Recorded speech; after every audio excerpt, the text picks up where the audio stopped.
Okay, so I'm here to review season 4, episode 8 of Insecure. And when I tell you this episode was juicy, I was like, oh shoot. Okay, like I was just excited. Okay, but anyways, that's neither here nor there. So in episode 7, um Molly and Andrew see Lawrence at the airport. It's all awkward, but anyway, as Lawrence is leaving, he hits up someone on the phone, and it happens to be Issa. He wants to meet up and, chit chat or whatever.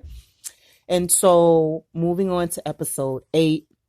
So, Issa and Lawrence, you know, they're meeting up at a bar. Issa busts her butt. Okay, a little bit of comic relief from the jump.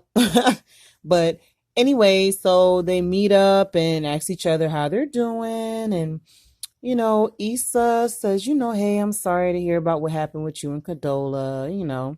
So the whole scene gets rowdy after Lizzo comes on, and they're like, yo, it's loud in here, let's go. Okay. So I feel like, you know, as things are going on in the episode, they start to fall back in joy and not in love. So they're falling in joy and not in love. So I don't know if that makes sense, but I see them starting to click and connect again. Um, but for her to ask about Condola, it was just like well, like the way Lawrence came off, it was like, whatever, she's back burner, type thing. So they go on to have like dinner. Okay. So it's more intimate, not in a loud room or whatnot. So Lawrence sets off like the big part of the dinner by talking about, or asking the question, excuse me, basically what happened to us? Like, what happened? You know? And I guess things fell apart according to Issa, and the best way to explain everything, and it just really hit me, is when Issa was like, I guess she said when she got off of work that she would drive around so she wouldn't have to come home, like directly home to the BS. So basically getting off of work and you driving around, killing time, so you wouldn't have to go directly home and deal with your problems. You know how many people in the world are doing that? That is crazy. That really hit me though. And then the biggest thing for Lawrence was the fact that he didn't have a job, and seeing Issa get up every day and go to her job was it was degrading for him. Like, I know it hit his manhood. I've always heard that money is everything to a man, and a man would do anything for money, and money is an opportunity to provide. And if a man can't provide, he just feels less of himself. So I get it, Lawrence. I get it. But at the same time, Issa was like, well, why didn't you say anything? Men are not always going to be expressive with their emotions. So what kind of question is that? Anyway, so Issa goes to the bathroom. Okay. And this is the jaw dropper. The jaw dropper. Okay. So Condola texts him, is like, hey, I want to talk, you know. Or no, what did she say? Oh, she said something about Tuesday and wanting to see him tonight.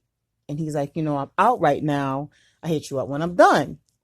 But my thing is that text hit me like, oh no, they just was talking about Condola and how it was over, and then the text comes about, and I'm like, Lawrence, you're falling in joy and not back in love with Issa, but you about to start this mess all over again, bruh. I was just thrown for a loop. I was like, yo, everything is going okay. They're talking about how everything was, and here this text comes that just blew me out of the water.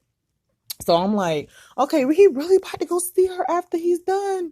Oh, okay. So anyway, So they leave dinner and they run into TSA guy. Another moment of comic relief. Okay. So TSA guy apparently has no filter. Okay.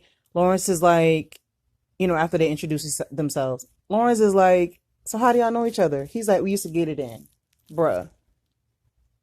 Where is the discretion? I mean, come on. I'm glad she stopped messing with him because I mean, well, I think she was messing with him so she can get some free security at that party. However, Easter book girl, not no more, not no more. Some things we just gotta let go. Anyway, so she asked him about going to an art gallery or whatever, and so he's just like yeah, whatever, and he's looking, I think he's looking at his phone, and he kind of like gives her a kiss, a side kiss, like put cheek to cheek. I see you later. He walks off and she's all lost and I'm all lost. Like my emotions are all over the place and so are hers. Like, dang, Lawrence, why you doing this to us in real life? And then all of a sudden he comes back and I was like, bruh, I was ready to fight. Like, was anybody ready to fight? Because I was ready to fight. So he came back, which was a good thing. And I'm glad they were actually able to go to the art gallery. But it was nice to see a lot of the art there, which was very nice. So then, but I think on the way to the art gallery, if I'm not mistaken, I think they might have been at the art gallery. Condola calls. Issa sees it. Issa, you should have saw that text earlier, but hey, so Issa sees it, and then she's like, "Yo, you need to take that call or whatever." He's like, "No." He's like, she just wants to talk. And my thing is, I'm like, bruh, Lawrence, I'm trying to figure out, are y'all really done? She just wants to talk. Are you sure? Like, my third eye is like blinking. I'm just confused. You about to play games?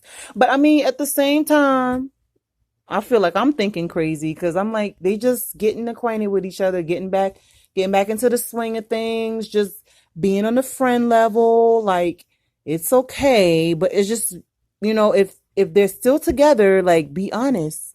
If y'all are not together, be honest. Just be honest. If this y'all just want to talk and y'all are not together, okay, Lawrence. But if y'all are together, and I don't even know, child. So Condola is waiting. Okay. So anyway, Issa and Lawrence are ending the night. Okay. So he's like, yeah, I've upgraded with my living space, blah, blah, blah. Okay. Well, Issa wants to check it out. So this 5 minutes, quote unquote, touring the house and then, ending everything was a part of the nightcap. Okay. So Lawrence tells the Lyft driver, hey, she needs 5 minutes.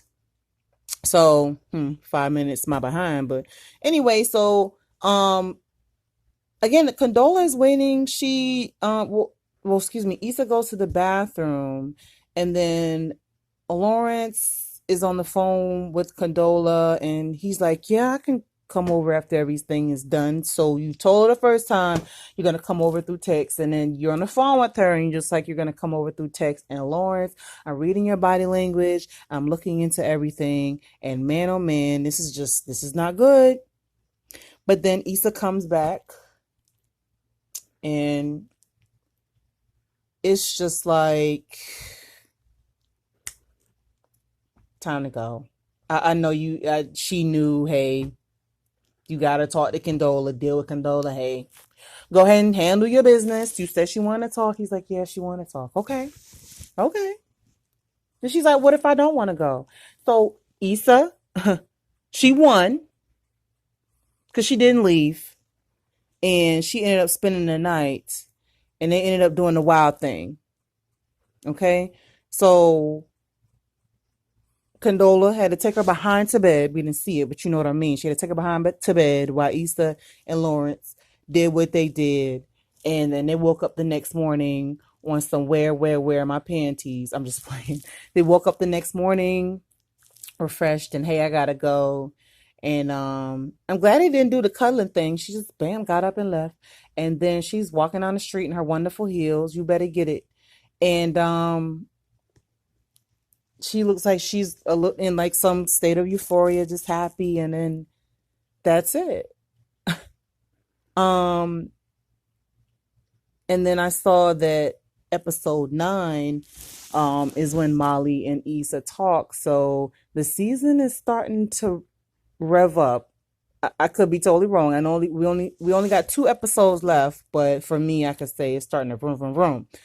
Um, but I really enjoyed this episode. I think that this talk between Issa and Lawrence was much needed. My curiosity lies in whether Lawrence and Condola have actually broken up. Like, what is going on? Like, I hate that situation where it's like, dang, you could possibly be with somebody or not be with somebody. Like, it gives mixed signals, and it shouldn't be mixed signals. You know what I'm saying? When you kicking in with somebody that like you used to date or used to talk to, like the ties are still there, but you still got that bump in the road, like you want to know about. And I'm sitting here like, Lawrence, like please don't have Issa messed up. Please don't put in that situation because man, I just would love to know what's going on, but that's the cliffhanger right there. But I really enjoyed this episode. I'm looking forward to Issa and Molly talking. I will say for me, man, I see myself so much in Molly. Like it makes absolutely no sense. Some people are looking at Molly like, oh my God, why is she acting like that? But my thing is like I've looked at Molly and I'm like, dang, I've been that negative person or that negative Nancy, and I got an issue with that person, an issue with that person, and I don't want to see my friends doing good, and I can't have them having a better friend than I am. I don't know if that makes sense. Like if you got your one friend and they got another friend, I have to be the best friend over the other person, and man, it's not always gonna be like that. So I'm interested in seeing how their friendship, like what direction it's gonna go in. But I'm telling you, they can repair or talk their issues. Excuse me, they can repair their issues and talk about whatever. But Molly is gonna have to fix herself for sure. Because, bruh, there ain't no way you can have an amazing friendship with somebody and you the biggest problem. I could be totally wrong. Because when I saw that fight that they had at that party, I mean, it could have been either which way, but it's neither here nor there. So, all right. So that's my review for season 4, episode 8. All right. Peace.